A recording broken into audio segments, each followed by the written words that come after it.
Mi familia me enseñó que mi valor está en cuanto les doy, no en quién soy, y casi pierdo a mi esposa por eso. Me llamo Leo. Tengo 34 años y, si alguien me hubiese preguntado hace un año cómo definiría mi vida, habría dicho que estaba bien. Tengo una esposa maravillosa llamada Paula, un hijo que es la luz de mis días, Matías, de apenas 2 años y medio, un buen trabajo en una empresa tecnológica, una casa espaciosa en los suburbios con jardín trasero, donde los fines de semana se llenan del olor a panqueques y las risas de mi hijo.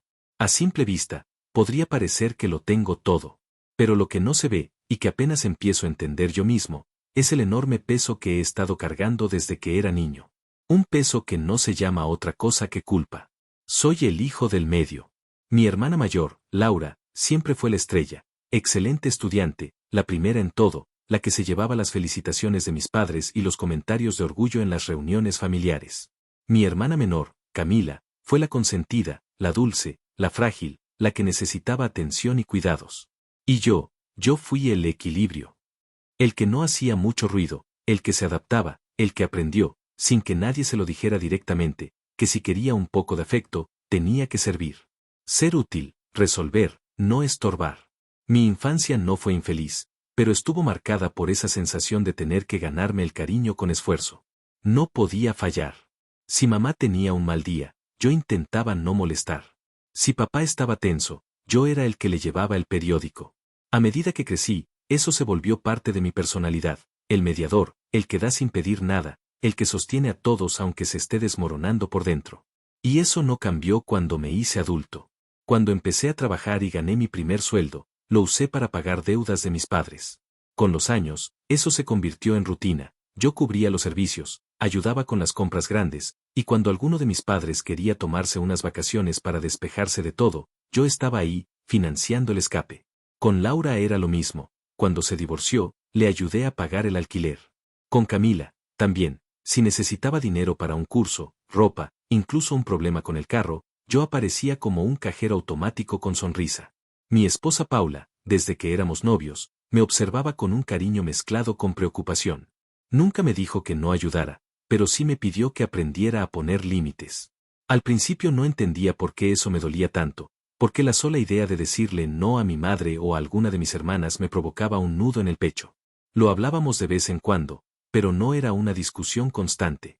Hasta que nos casamos. Paula y yo hicimos lo que hacen las parejas que planean su vida, calculamos gastos, hablamos de metas, soñamos juntos. Tuvimos a Matías después de 2 años de casados. Y si bien todo parecía avanzar, había una sombra constante. Yo destinaba una parte significativa de nuestro dinero a mantener a mi familia. Paula se empezó a incomodar. Me decía que no era sostenible, que si bien ella admiraba mi generosidad, no podíamos vivir para otros. Que nuestros ahorros iban lento. Que no podíamos permitirnos ciertas vacaciones o mejoras en casa porque yo estaba financiando la vida de 3 adultos que no se esforzaban por mejorar la suya. Pero yo, me sentía mal de decirlo así. ¿Cómo iba a dejarlos desamparados? Ese fue el único desacuerdo real en nuestro matrimonio. Paula, a pesar de todo, siempre fue paciente. Yo sé que no fue fácil para ella, pero nunca me presionó de forma cruel. Más bien, intentaba que viera las cosas con objetividad. Pero yo no podía. Algo dentro de mí me decía que ese era mi deber, que esa era mi función, que si no era útil para mi familia, entonces, ¿para qué estaba? Y ese pensamiento enfermizo se hizo evidente el día que todo estalló. Habíamos estado analizando una inversión en un terreno. Algo modesto, pero con potencial. Un lugar donde en el futuro podríamos construir una pequeña cabaña para rentar, o tal vez para nosotros mismos como retiro. Implicaba apretarnos el cinturón unos meses, pero con nuestros sueldos, podíamos hacerlo. Tomamos la decisión juntos. Fue una de esas cosas que sientes que te acercan como pareja. Un paso valiente hacia el futuro. Sentí orgullo, estabilidad y que por fin estaba invirtiendo en mi familia. Y entonces llegó la llamada. Era Laura. Una urgencia médica con su hijo. Una cirugía dental costosa que debía hacerse esa misma semana. Me explicó los detalles, me dijo que estaba desesperada. Me pidió ayuda. Y por primera vez en mi vida, le dije que no. Le expliqué que no podía, que acabábamos de hacer una inversión importante, que de verdad lo sentía. Al otro lado de la línea, hubo un silencio frío. Luego, sin más, me colgó. Me sentí como la peor escoria del mundo. Pero no había terminado ahí. 15 minutos después, mi teléfono volvió a sonar. Era mamá. Hola, Leo, dijo, sin emoción, sin calidez. Hola, ma. ¿Qué pasó con Laura? ¿Por qué no la ayudaste? Ma, no puedo, esta vez de verdad no puedo. Ella ha hecho tanto por ti. No esperaba eso de ti, Leo. Estoy decepcionada. Y así, con la misma frialdad con la que empezó, terminó la llamada.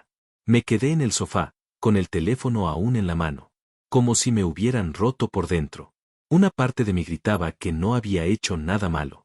Pero otra, la más fuerte, me decía que sí. Que había fallado. Que ya no era necesario. Que no servía. Así me encontró Paula. Sentado, sin moverme, mirando al vacío. ¿Leo? Dijo, bajando la voz al verme así. No pude evitarlo. Le conté. Le dije lo que había pasado. Lo que sentía. La forma en que se me apretaba el pecho. Ella se acercó y me abrazó. No dijo nada al principio. Solo me sostuvo. Esa noche hablamos. Me dijo algo que no pude procesar del todo en ese momento. No es tu responsabilidad cargar con todos. No lo ha sido nunca. Lo que pasa es que aprendiste a pensar que si no das, no vales. Pero eso no es amor, Leo. Es dependencia. Es abuso emocional disfrazado de cariño. Yo quería creerle. Pero no podía. Esa noche peleamos. No a gritos, sino con palabras que dolían más que cualquier insulto. Pero Paula fue paciente una vez más. Me abrazó después. Me dijo que estaba para mí. Que lo íbamos a superar. Y aunque hicimos las paces, algo en mí quedó roto. Esa fue la primera grieta.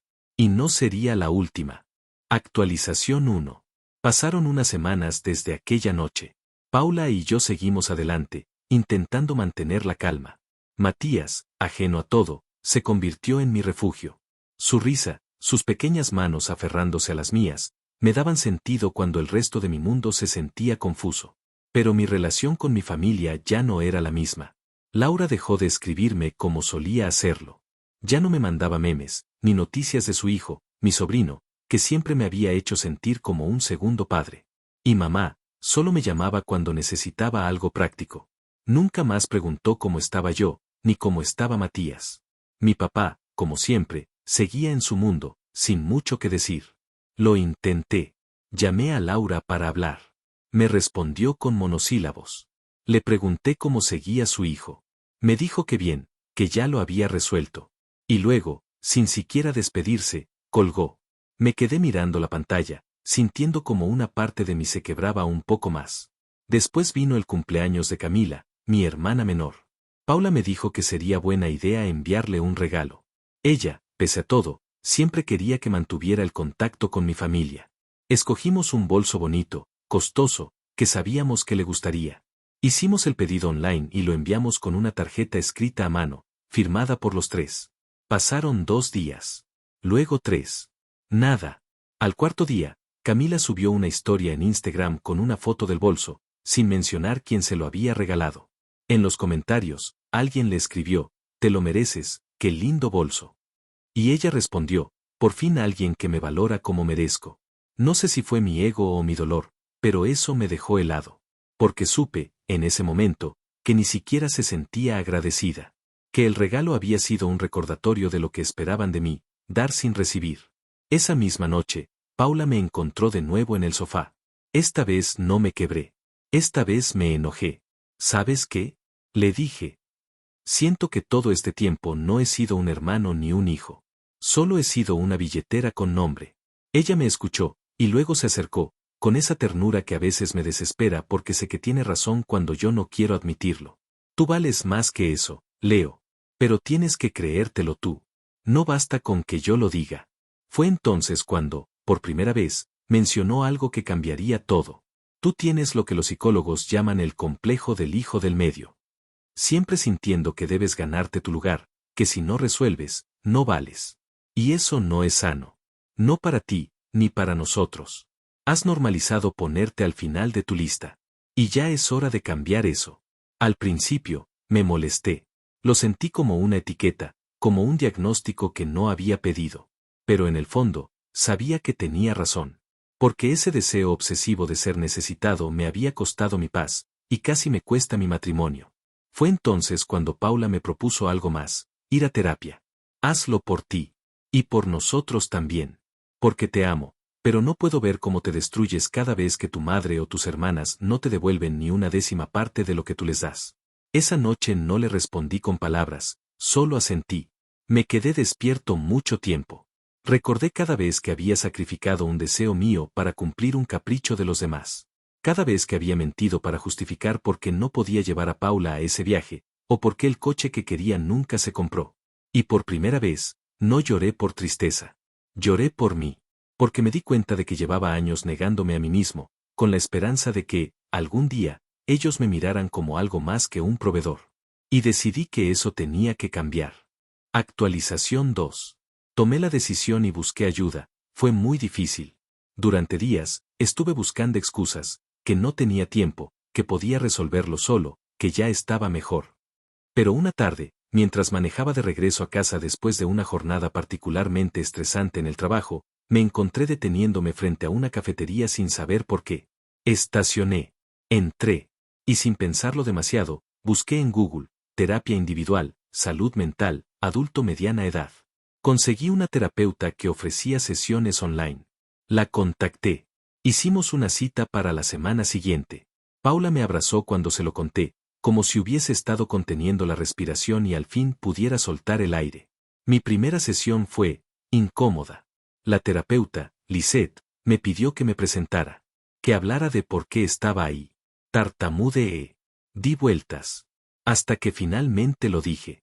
Siento que si no estoy resolviendo los problemas de todos, no sirvo para nada. Ella asintió con una suavidad que no juzgaba. ¿Desde cuándo sientes eso? Y entonces, como si hubieran soltado un hilo, empecé a hablar. De mis padres. De Laura. De Camila. De cómo siempre estaba resolviendo todo. De cómo incluso cuando no me pedían ayuda directamente, ya yo estaba viendo cómo prepararme por si acaso. Lisette me explicó que lo que sentía tenía nombre, responsabilidad emocional desplazada. Que había aprendido, desde niño, que mi forma de ser visto y valorado era a través del sacrificio.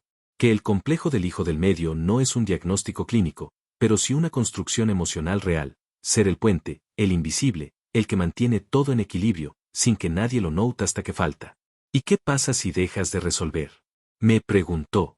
Y yo respondí, sin pensarlo. Siento que dejo de existir. Me costó mucho admitirlo. Llevaba semanas en terapia cuando ocurrió lo que terminó de derrumbarme. Un domingo por la tarde, Paula y yo decidimos hacer una comida en casa e invitar a mis padres. Queríamos compartir con ellos, sin tensiones. Cocinamos, limpiamos, pusimos música suave. Matías estaba feliz, jugando en el jardín. Todo parecía estar bien. Al final de la tarde, mientras tomábamos café, mi madre me llamó aparte a la cocina.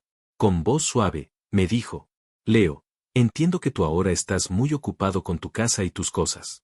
Pero tu hermana Laura está pasando por mucho. Y bueno, tú siempre has sido el más equilibrado. El que pone el pecho por la familia. Yo respiré profundo. Ya no era el mismo que meses atrás se quedaba callado. Paula y la terapia me habían enseñado a hablar. Ma, yo quiero seguir presente. Pero también tengo que poner límites. No puedo seguir pagando todo como si fuera mi responsabilidad. Ya tengo una familia que necesita lo mejor de mí. Ella frunció los labios. Desvió la mirada. Y lo que dijo me dejó helado. Pero tú siempre has sido el que ayuda. Si tú no estás para eso, entonces, ¿qué te queda? ¿Qué me queda? Como si todo mi valor se resumiera a mi capacidad de resolver, de pagar, de sostener. Volví a la sala, pero ya no era el mismo. Paula notó algo en mis ojos y no preguntó. Solo me tomó la mano. Nos despedimos temprano. Esa noche lloré como un niño. Y ella solo repetía una frase, no estás solo. No más. Esa frase se me quedó grabada. Porque por primera vez, no sentí que tenía que resolverlo todo solo. Actualización 3. Han pasado ya algunos meses desde aquella conversación en la cocina. Desde que mi madre, sin darse cuenta, me destruyó, y al mismo tiempo me empujó al borde de una verdad que ya no podía seguir ignorando.